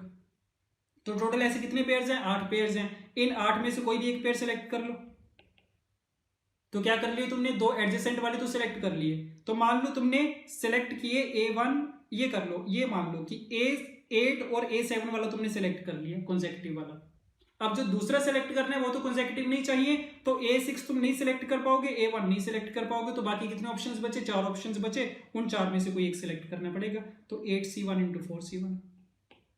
तो इतनी ट्राइंगल्स वो वाली होंगे जिनकी एक ही साइड कॉमन होगी। ठीक है, तो टोटल में से ये माइनस करना, ये माइनस करना, अगेन रिजल्ट मिल जाएगा, चेक करके देख सकते हो, वेरीफाई कर लो। 8 into 7 into 6 upon this would be 6 minus 8 minus 32। तो 6 cancel out, 8 times 7 is 56 minus 40, तो अगेन कितना आ गया, 16 आ गया। ठीक है, तो दो तरीके हैं, जैसे मर्जी कर सकते हो। Option A. Let's start. A set contains n elements.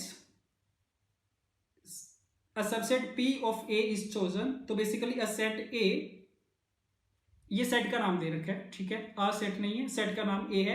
A set contains n elements. A subset P of A is chosen. The set A is reconstructed by replacing the elements of P. A subset Q of A is again chosen. Then the number of ways of choosing P and Q so that P intersection Q contains exactly 2 elements. फिर से काफी common type के questions देखना है इसको। A एक set है, इसमें n एलिमेंट्स हैं, x1 x2 x3 up to xn।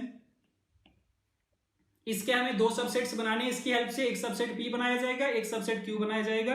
Condition is P intersection Q में दो ही एलिमेंट्स होने चाहिए। तो जब भी ऐसा क्वेश्चन आएगा, करने का स्टैंडर्ड तरीका सुनना ध्यान से, वेन डायग्राम में इसको रिप्रेजेंट कर लेना कि ये सेट P है, मान लो ये सेट Q है, दोनों के एलिमेंट्स कहां से आएंगे, A से आएंगे, क्योंकि A के सबसेट है दोनों। ये जो बाहर वाला सेट है इसको सेट A मान लो, ठीक। तो ये वेन डायग्राम बन गई हमारे पास। अब क्या होगा ना, इस पूरे वेन डायग्राम में कितने रीजन दिखेंगे ना, तुम्हें 4 रीजन दिखेंगे, region number 1, region number 2, region number 3 and region number 4। ठीक, अब क्या करोगे, देखते जाना। सेट A का जो x1 वाला एलिमेंट है, x1 के पास कितने ऑप्शंस हैं जाने के। x1 इन चारों में से किसी भी रीजन में जा सकता है, या तो 1 वाले में जाएगा, या 2 वाले में, या 3 वाले में, या 4 वाले में। अगर 1 वाले में जाएगा तो हम बोल देंगे कि हमने जो P वाला सेट बनाया था तो उसमें x1 प्रेजेंट था और Q में नहीं था। तो अगर 3 में जाएगा तो P और Q दोनों में लिया गया, और अगर वो 4th में चला गया, 4th वाले रीजन में चला गया x1, तो इसका मतलब जब तुमने P और Q वाला सबसेट चूज किया तो ना ही तो तुमने P में चूज किया x1 को, ना ही Q में चूज किया। तो जितने तरीकों से तुम x1 x2 x3 up to xn को इन 4 रीजन्स में भेज सकते हो, उतने तरीकों से हम P और Q सबसेट बना सकते हैं। ठीक है, तो बस यही काम करना है। तो वैसे तो देखा जाए, अगर टोटल नंबर ऑफ पॉसिबिलिटीज देखी जाए तो तुम क्या बोल दोगे, हर एक के पास 4 ऑप्शंस है, चारों में से किसी भी रीजन में जा सकता है, तो टोटल कितने सबसेट्स बन सकते हैं, 4 की पावर n बन सकते हैं।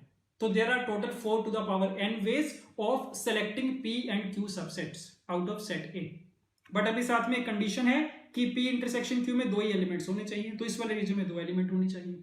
तो पहला काम क्या करोगे, ये 2 एलिमेंट सेलेक्ट कर लोगे, तो इन n में से कोई भी 2 हो सकते हैं, तो NC2 तरीकों से तुमने सेलेक्ट कर लिया, तो 2 एलिमेंट तो यहाँ पे आ गए। अब यहाँ पे और कोई एलिमेंट नहीं आ सकता। अब बचे कितने, A में n-2 एलिमेंट्स बचे, और हर एक एलिमेंट के पास अब कितने ऑप्शंस हैं, 3 ऑप्शंस हैं, या तो 1 वाले रीजन में जाएगा, या 2 में जाएगा, या 4 में जाएगा, 3 में अब नहीं जाने देंगे उसको। तो इतने एलिमेंट्स हैं, हर एक के पास 3 ऑप्शन है, तो 3 इंटू 3 इंटू 3 करते जाएंगे, कितना आ जाएगा, 3 की पावर n-2 आ जाएगा। तो इतने तरीके आ जाएंगे सिंपली, NC2 इंटू 3 की पावर n-2, ऑप्शन डी। ठीक, तो जब भी ऐसा क्वेश्चन आएगा बस ये वन डायग्राम बना लिया करना, उसके बाद जो भी कंडीशन है उसके अकॉर्डिंग इनको प्लेस कर दिया जाएगा रीजन्स में। Okay, the number of ways of choosing a committee of 2 women and 3 men from 5 women and 6 men if Mr. A refuses to serve on the committee if Mr. B is a member। अगर B उस committee में होगा तो A नहीं होगा। and Mr. B can only serve if Miss C is the member of the committee। तो और B तभी होगा अगर Miss C उस कमेटी में होगी। ठीक है, तो मैन और वीमेन के बारे में दे रखे है, A पता चल गया, A मेल होगा, B मेल मेंबर होगा और C फीमेल मेंबर होगी। ठीक है, इतना कुछ पता चल गया हमें। ठीक है, तो सिलेक्शन करनी है, सिलेक्शन का क्वेश्चन है। टोटल 2 वीमेन है sorry, total is 5 women and 6 man, और इसमें से हमें सिलेक्शन करनी है 2 वीमेन एंड 3 मैन की। ठीक है, देखते जाना केसेस बनेंगे। मिस्टर बी पे कंडीशन लगाई गई है, तो पहले तो बी के रिस्पेक्ट में केसेस बना लेते हैं। पहला केस तो कि बी को हमने इंक्लूड किया कमेटी में, दूसरा केस कि बी को इंक्लूड नहीं किया। तो पहले वाले केस की बात करें, अगर बी को हमने इंक्लूड किया, अब इसने लिखा था कि अगर बी आएगा तो ए नहीं आएगा, तो इसमें ए का पता चल गया, ए नहीं आ पाएगा, ए का फिक्स हो गया। और ये भी लिखा था mister B can only serve if miss C is the member, तो ये पता चल गया कि अगर बी को हमने रखा है तो सी को भी रखा होगा, तो सी भी पक्का हो गया। ठीक, तो इन तीन के बारे में हमें कंफर्म हो गया कि ए उसमें नहीं होगा, बी होगा और सी भी होगी। अब इसके अलावा देख लो बाकियों की सिलेक्शन करनी है जो, तो टोटल 6 मैन थे, उसमें से बी वाला गया, ए वाला गया, बाकी 4 बचे। तो 4 में से कितने की सिलेक्शन करना बाकी है? टोटल 3 मैन चाहिए थे, एक आ चुका है, तो 4 में से 2 की सिलेक्शन कर लो। ठीक, तो टोटल 6 मैन थे, ए को हटा दिया, उसमें से बी को हटा दिया, 4 बचे। उन 4 में से कितने की सिलेक्शन करनी अभी बाकी थी? 2 की सिलेक्शन करनी बाकी थी। तो इस तरीके से 3 मैन हमारे कंप्लीट हो गए कमेटी में। 2 वीमेन चाहिए थी, 1 वीमेन ऑलरेडी आ चुकी है सी, 5 वीमेन में से 1 तो सी वाली कम होगी, बाकी 4 बची, उन 4 में से 1 की सिलेक्शन कर लेना। तो इतनी नंबर ऑफ सिलेक्शन आ जाएगी केस 1 के लिए। फिर आ जाओ केस नंबर 2 पे। अगर बी को तुमने नहीं लिया, ए पे कोई कंडीशन नहीं है, अगर बी नहीं है तो ए आ भी सकता है, नहीं भी आ सकता। सी पे कोई कंडीशन नहीं है, अगर बी नहीं है सी आ भी सकती है, नहीं भी आ सकती। तो इसके लिए और कोई कंडीशन नहीं लगेगी, बस बी नहीं है इसमें। अब क्या होगा? टोटल 6 मैन थे, बी का पत्ता कट गया, 5 बचे, 5 में से कितने सेलेक्ट करने हैं? 3, 5C3 तरीके से कर लो। 5 वीमेन है, किसी पे कोई कंडीशन नहीं है, 2 सेलेक्ट करनी है, कर लो 5C2। दोनों के लिए नंबर ऑफ सिलेक्शन आ गई हैं, दोनों को ऐड कर देना। देख लो 4C2 कितना होता है? 6, and this would be 6 × 4 is 24। यहाँ से 24 आया, 5C3 और 5C2 कितना? 10 × 10 100 आ गया, तो 100 + 24 इज 124। इतने नंबर ऑफ पॉसिबल वेज आ जाएंगे, option C. Okay, last question. There are counters available in 3 different colors, at least 4 of each color. The counters are all alike except for the color. Same color के counters को identical माना जाएगा. If M denotes the number of arrangements of 4 counters, if no arrangement consists of counters of the same color, and N denotes the corresponding figure when every arrangement consists of counters of each color, then. Okay, तो इसको step by step देखते हैं। सबसे पहले M की बात करूं, सबसे पहले तो 3 डिफरेंट कलर्स हैं, मान लो रेड, ब्लू, ग्रीन, ये 3 कलर्स मान लिए हमने। और सबके जो काउंटर्स हैं कम से कम 4 काउंटर्स हैं, इसके भी कम से कम 4 हैं, इसके भी कम से कम 4 हैं। ठीक है, ओके। और ये सारे आपस में आइडेंटिकल है, रेड वाले आइडेंटिकल है, ब्लू वाले आइडेंटिकल है, ग्रीन वाले आइडेंटिकल है। अब एम की अगर बात करें, M denotes the number of arrangements of 4 counters. इन सारे काउंटर्स में से हमें 4 काउंटर्स लेके उनको अरेंज करवाना है। तो 4 प्लेसेस बना लो, 1 2 3 4, 4 काउंटर्स को अरेंज करवाना है। If no arrangement consist of counters of same colour, कोई भी अरेंजमेंट ऐसा नहीं होना चाहिए जिसमें सारे काउंटर्स सेम कलर के हैं। ठीक, दोबारा से रीड कर लो। Number of arrangements of 4 counters if no arrangement consist of counters of same colour. तो इन सारे काउंटर्स में से तुम 4 काउंटर लेके तुम्हें अरेंज करने हैं, और कोई भी अरेंजमेंट ऐसा नहीं होना चाहिए जिसमें सारे काउंटर ही सेम कलर के आ जाए। तो कर सकते हैं, देखना। पहली प्लेस को फिल करने के लिए कितनी चॉइसेस हैं? 3 चॉइसेस हैं, या तो रेड वाला काउंटर आएगा, या ब्लू वाला आएगा, या ग्रीन वाला आएगा। 3 चॉइसेस। दूसरे वाले के लिए 3 चॉइसेस, तीसरे वाले के लिए 3, चौथे वाले के लिए 3। तो कितना आ गया? 3 की पावर 4 आ गया। टोटल कितनी अरेंजमेंट्स बनेंगे? बट इसमें एक अरेंजमेंट वो वाला भी होगा जब सारे रेड कलर के होंगे, तो वो हमें नहीं चाहिए, वो वाला माइनस हो जाएगा।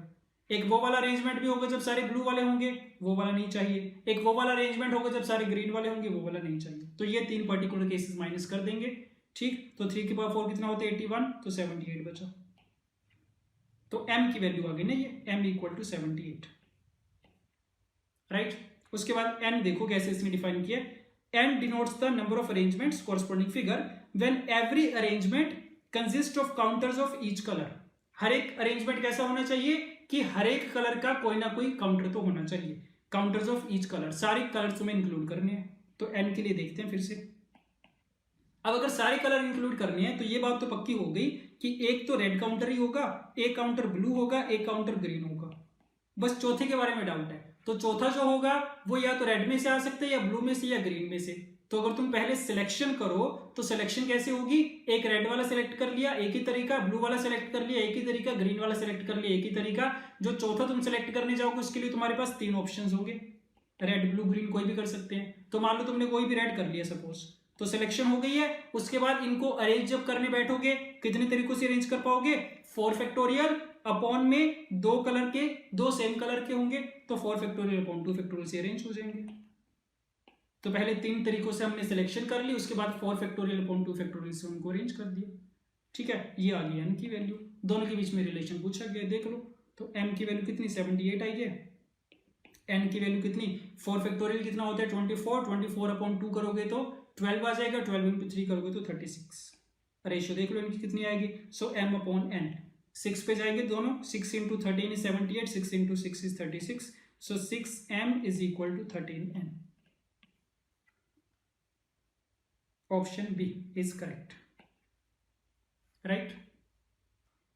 Okay, so this chapter is complete, permutation and combination. Okay, thank you.